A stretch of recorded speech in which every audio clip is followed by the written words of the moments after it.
Bismillahirrahmanirrahim. Welcome to English PS. Here in this class we are going to learn advanced sentence structure that we commonly use in our daily conversation. For instance, इस तरह फ़िक्र हम अपनी ज़िंदगी में ज़रूर बोलते या सुनते हैं, जैसा कि अब रोने का कोई फ़ायदा नहीं, अब पछतावे का कोई फ़ायदा नहीं, अब शिकायत करने का कोई फ़ायदा नहीं, अब मार्केट जाने का कोई फ़ायदा नहीं, अब कार ख़रीदने का कोई फ़ायदा नहीं।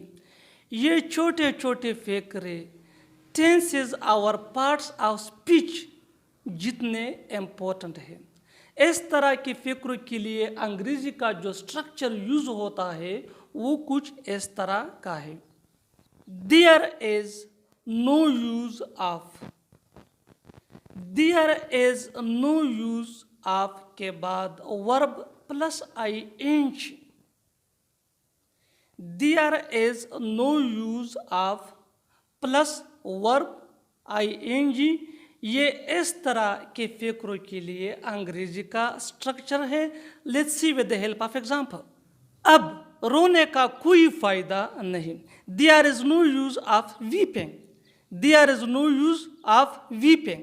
अब पछतावे का कोई फ़ायदा नहीं, there is no use of repenting, there is no use of repenting. अब शिकायत करने का कोई फ़ायदा नहीं, there is no use of complaining, there is no use of complaining. अब मार्केट जाने का कोई फ़ायदा नहीं, there is no use of going market, there is no use of going market. अब कार ख़रीदने का कोई फ़ायदा नहीं, there is no use of buying car, there is no use of buying car. Subscribe English PS. Thanks, Mandana.